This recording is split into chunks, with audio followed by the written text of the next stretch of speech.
Welcome back, and we are still with the inaugurations which took place yesterday. President Abdel Fattah al-Sisi attended the inauguration ceremony of a number of mega national projects, on top of which was the University of King Salman in the Red Sea resort of Sharm el-Sheikh. But there are other two branches of the university, the first in Tor and the second in Ras Sidr. It's going also to receive from 25 to 30,000 students. And there was a speech by the president in which he talked about many of the points of the state's agenda 2030 and the plans in the near future. To shed more light on this and on the mega projects which were inaugurated yesterday by the head of state, we are very much delighted to have with us via phone Dr. Hassan, Wageeh, Professor of Political Science. A very good morning to you, sir. Good morning to you and to everyone. Sir, as I was speaking about the speech of President Abdel Fattah al-Sisi during the inauguration ceremony which took place yesterday, there were many points. And on top of which was speaking about introducing the high standard of education service. And the head of state said that we intended to have from 125 to 130 universities by the year 2030 to cope with the growth of the population. How do you see these statements, sir, and how do you see the importance the state is giving to the education sector in general? Actually, it is very important to have this kind of projects for the future of Egypt, because actually without education there is no progress. There is no progress. Hello? Hello? Yes, sir. The voice, something went with the voice, I'm sorry. I can hear you well. Okay, well, so I think that one of the most important things is that when it comes to education, the country has to give a great deal of interest and a great deal of priorities to the re-establishing and improving the all educational institutions in Egypt. And the opening and inauguration of the Salman University yesterday was a great event. It is up to date. It goes with the quality, and I think it opens up a horizon for a quality education. This is the most important thing. It is not the numbers, but the quality of the people who are graduated from such institutions is the prime importance and the priority of the state, and this is the future.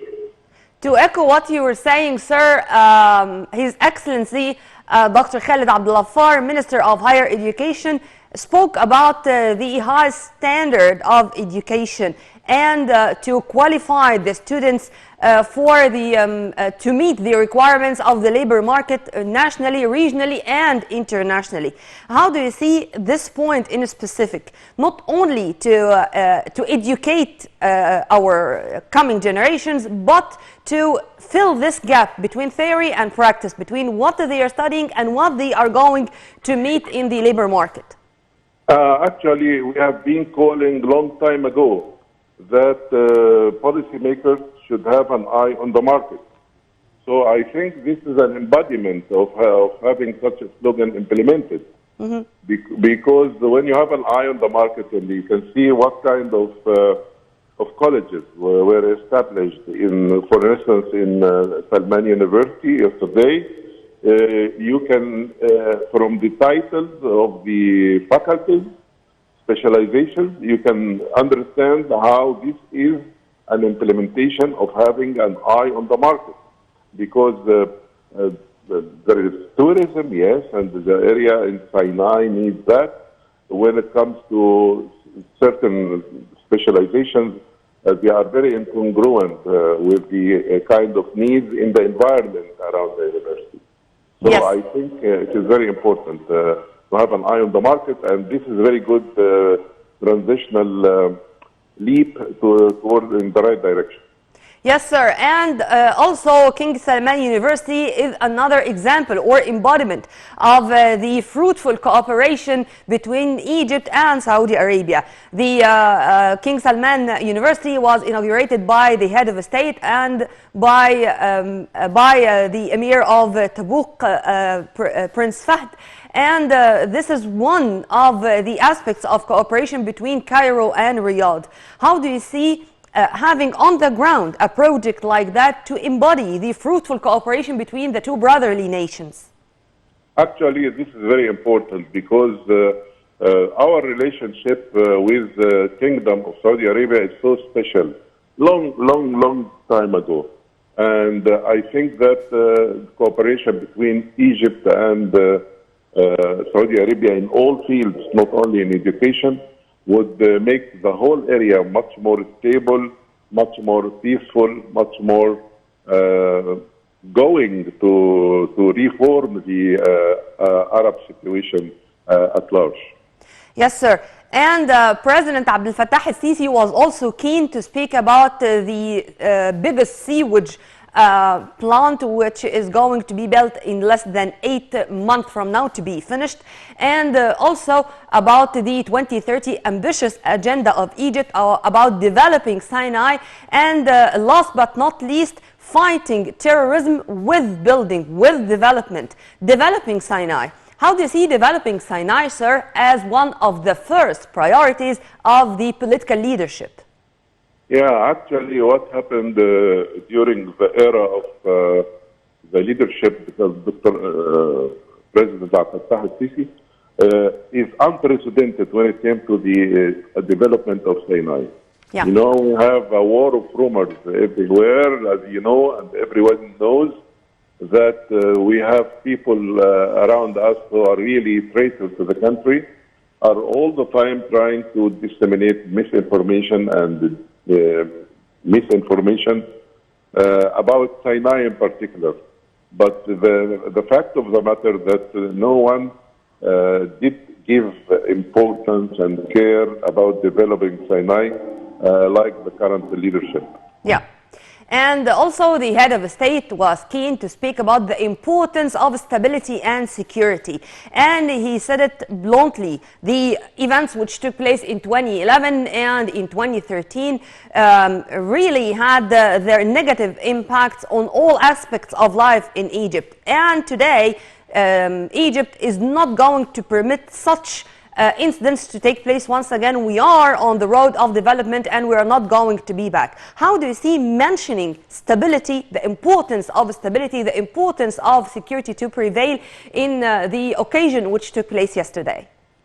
Actually, it is very, very important and very vital for the entire Egyptian people to have this stability and the continuation of projects. You can see that there were projects like the museum, which was inaugurated yesterday too in Sharm el-Sheikh. 3 museums. And yeah, and some other things. Actually, most of them were stopped because of the chaos that took place. Yeah. But any country in the world, look at the history of any country. Have you seen in England abrupt and the chaotic situation like that? No. In Singapore, in wherever. Countries, all countries, not Egypt is not a special case, yes.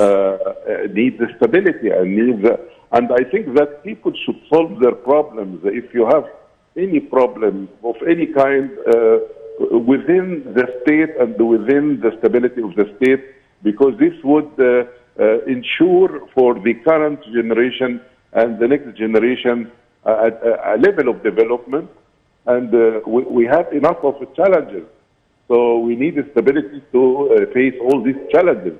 We are enjoying stability, and inshallah the coming generations are going to live a better life than the one we are living in, by all means. Yes. All these projects is a sign of stability and progress.